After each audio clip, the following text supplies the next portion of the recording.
Goodness, it says we're live.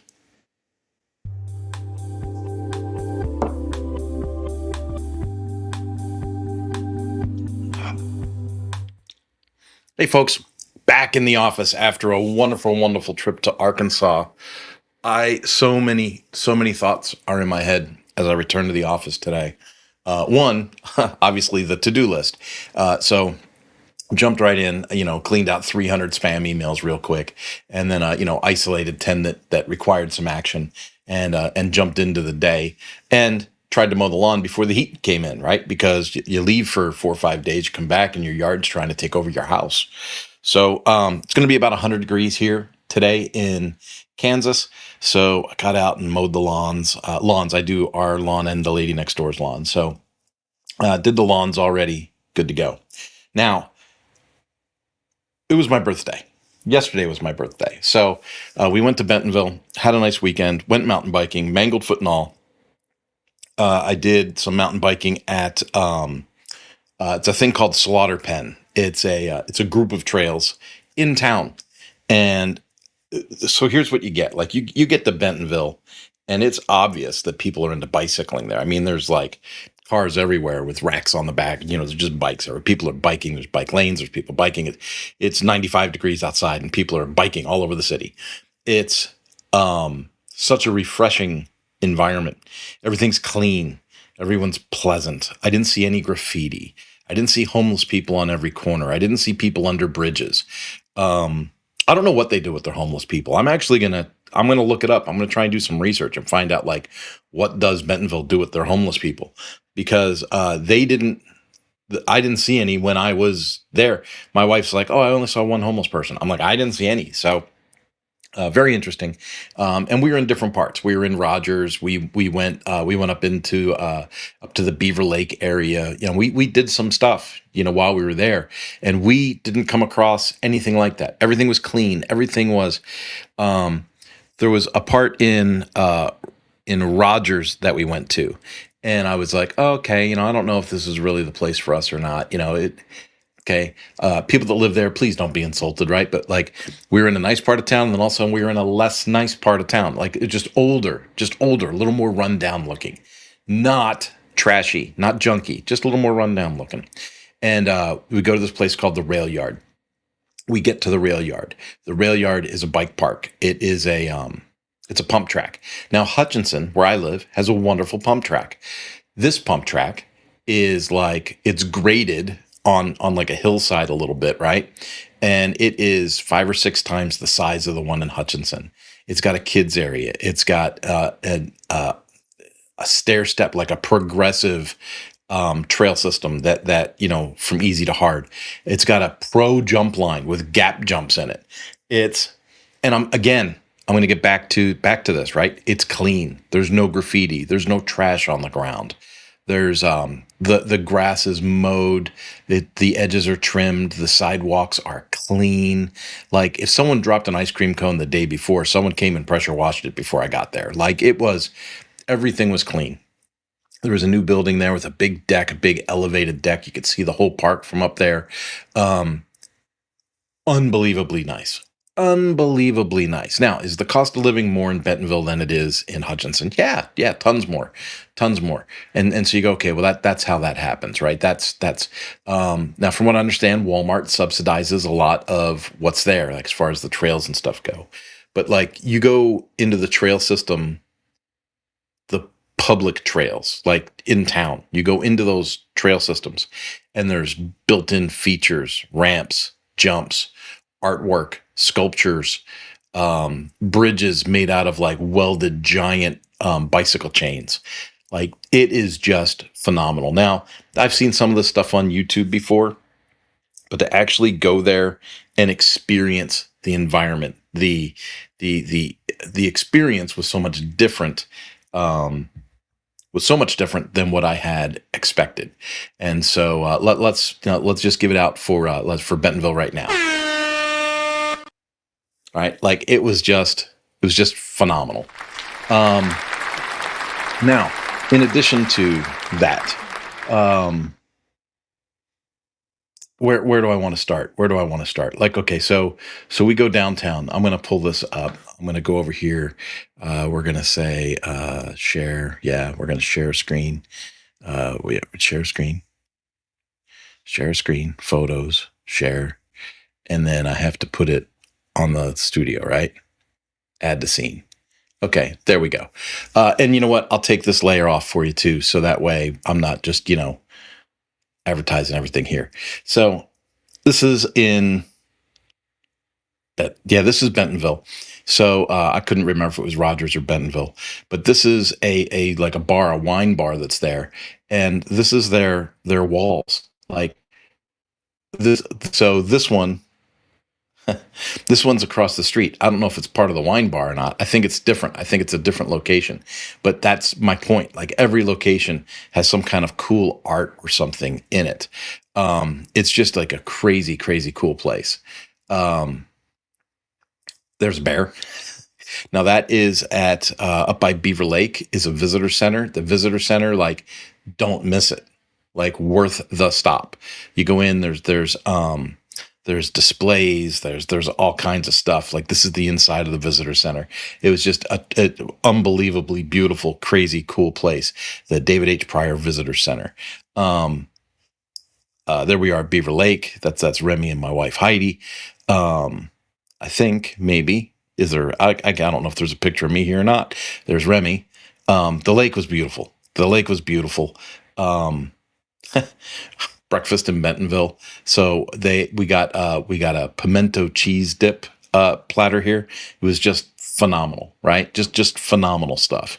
Um, Here's my point. Unless we get out of where we are, unless we spread our wings and go check other things out, we never know what other things are. And so this was a really great trip for me to go on. Adam's with us this morning. Adam says hi. Adam, good to see you, man. Good to see you. Even with the mangled foot, Adam, I did 14 miles of city trails on Saturday. Mountain bike trails, right? But I say city trails because it's like in the town, right? And then Sunday we went to Oz Bike Park. Oz Bike Park is one of those places. It's brand new. It's been open a couple of months. That's like you take a chairlift, like a ski chairlift. You take it to the top and you ride down.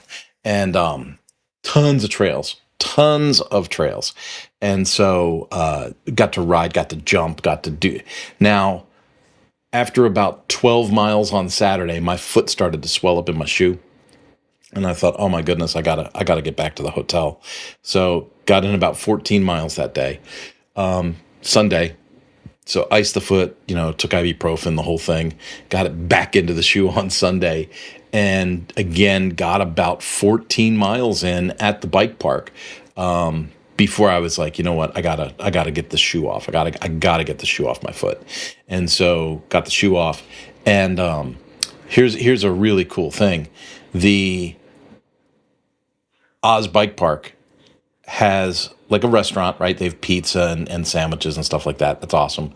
But upstairs, they have a full-blown bar upstairs with a giant outdoor patio, and you go out and deck, right? So you go out on the outside deck there, and you can see people coming down the trails and people going up on the ski lift, and just a really, really nice setup. It was really awesome.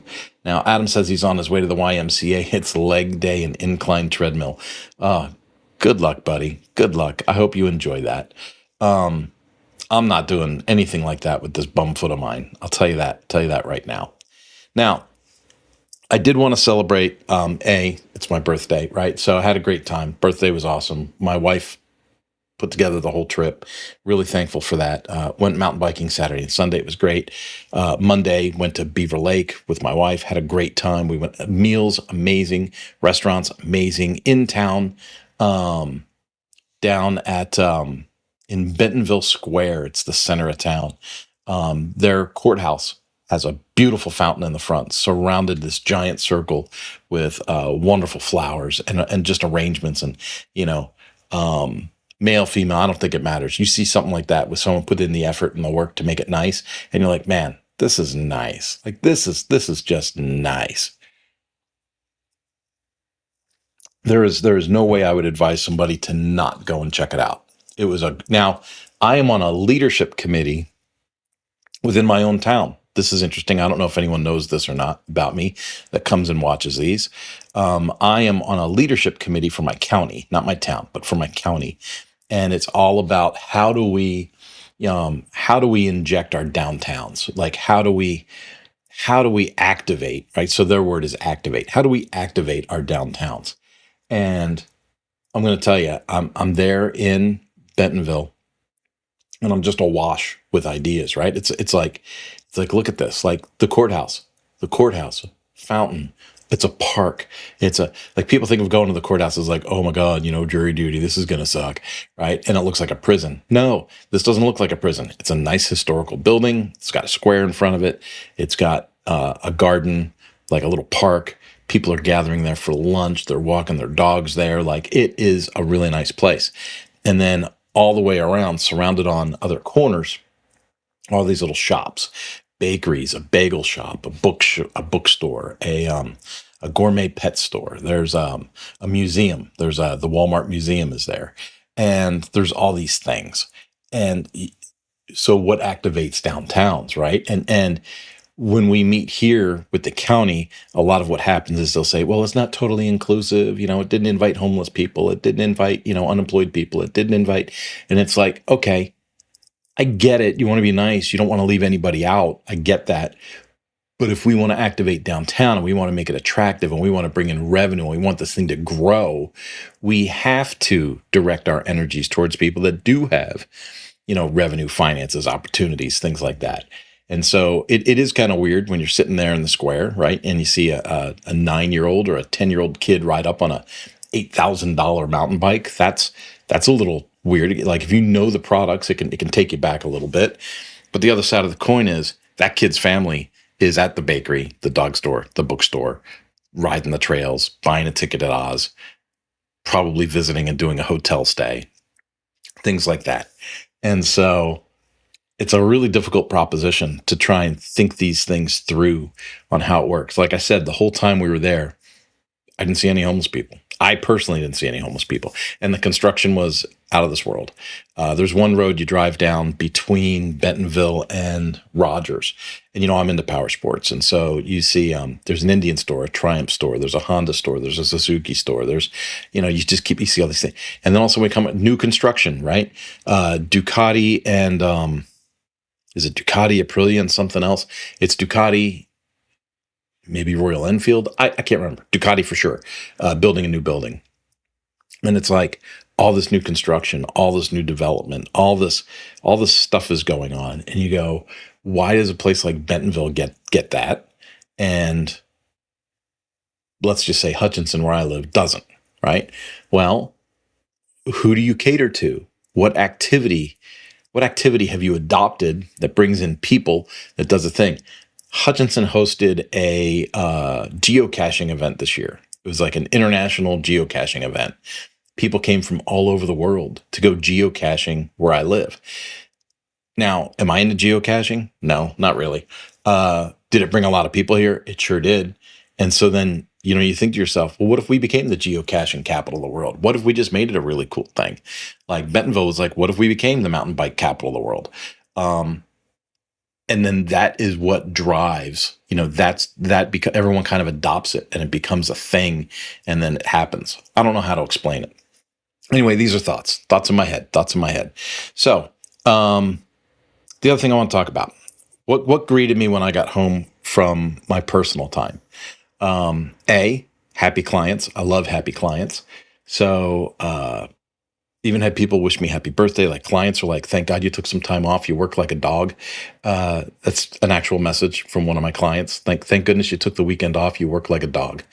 So got that from a client. Happy birthday. Got that from the clients. WordPress security update 7.0.4. So wasn't last week, right? It was 2 weeks ago. 2 weeks ago on a Friday afternoon, we got 7.0.2. And then directly after that, last week, we got 7.0.3.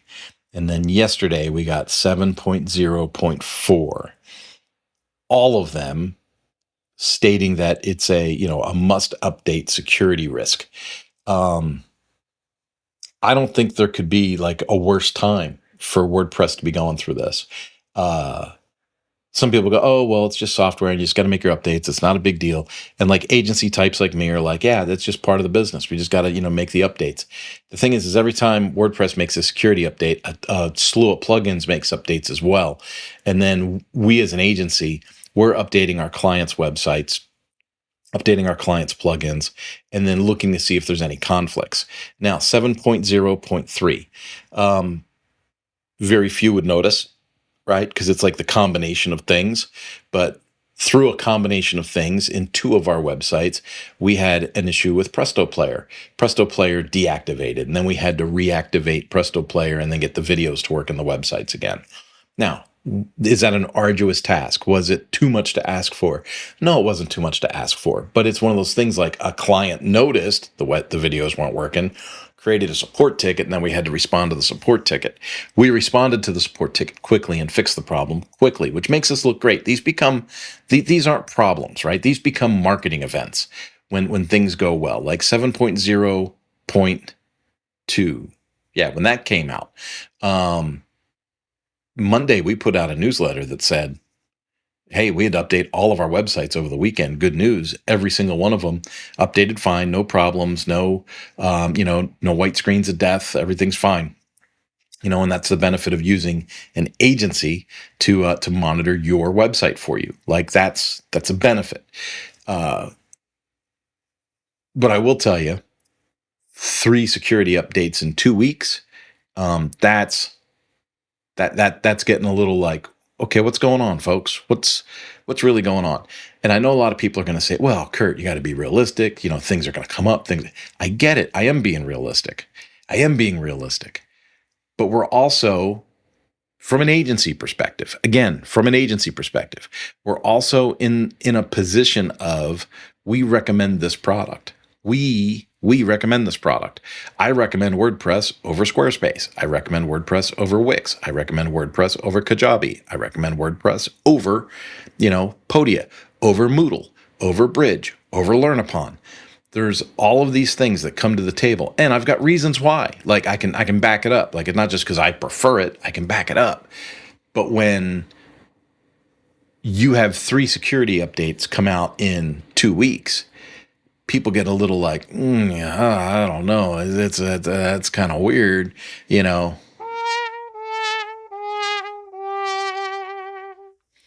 And so I want to be positive. I want to say, hey, look at more good news, right? 7.0.3, we had a couple of Presto Player problems. 7.0.4, no problems. Everything updated, and I'm not getting any reports of any problems, from myself, from people on my team, or from clients yet. So that's good news. Now, typically what we do is we do the update, and then we look at the website before and after, and did anything change, right? But we don't go through the whole website. Got to be like really clear with people.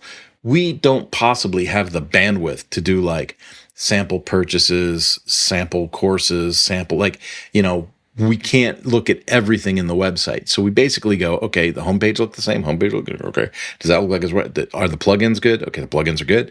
All right, let's move on. We have a process for that. And we've got a couple of people that have a higher level of website support. And for that, we do a couple of extra things in the checklist. But realistically, we do the update and we make sure the website still comes up. It is alarming when you get 3 security updates in 2 weeks, because those of you that have known me for a while, you know that I've been really reticent about the implementation of artificial intelligence. And a lot of people are using AI for code, which I get it. It makes you faster. It makes you more efficient. It does a lot of things. It also hallucinates and kicks out malware. And so if these things are squeaking through, quick little code audits, and then getting published and then getting used and then finding out 3 months later, 6 months later, 5 years later that it's a security problem, that is a problem, right? Because that problem's only going to compound and grow over time. And so I'm trying to be as open-minded and as positive as possible. The good news is they found it, they fixed it, they sent the update. And the good news is we did the update and nothing broke. So that's all good. That's all perfect. My question, my concern is, what are we going to do as a professional body that's going to heighten the quality of what this open source project is putting out?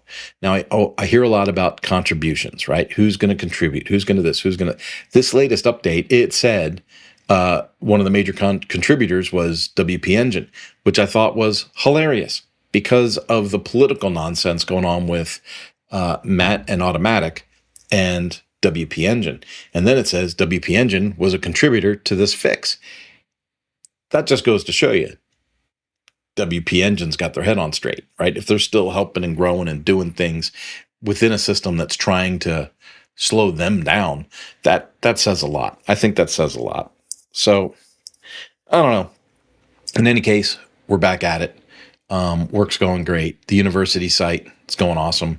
All of the pre-work we did to use the CRM, to send the mass emails, to launch the website, to announce the website to its audience, like a 37% open rate and something like a 7% click-through rate. And then people that actually signed up for the lead magnet, and then the funnel for the lead magnet worked and sent emails on time. Like, all the pre-work worked. Like, this idea of doing the work ahead of time, setting a strategy, putting it in place, testing it, scrubbing your email list and making sure it's clean before you use it. Like, all of those things. We did all that. Like, we followed best practice on this project. And through following this best practice, we were able to do a really clean launch. And like I said, a 37% open rate on your first initial email from a project. That's incredible. And so, did we have some unsubscribes? Yeah, we had some unsubscribes. I think we had 15, right? So we had 15 unsubscribes, 3,800 emails sent, 0 bounces, no bounces, and 37% open rate. It's crazy. That's crazy talk. So that went really, really well. I am very, very hopeful as August is winding in. We've got another project that's set to launch the first week of September. So I'm very excited about that. And then we had another project that was going to launch first week of September, but it looks like they're going to push back themselves. They're a little late on their content, so they're going to push back themselves and move it to October. All right. So, folks, have yourselves a good one, and I will see you very, very soon. Bye-bye. Oh, I want to play something on the way out. That's what I want to do.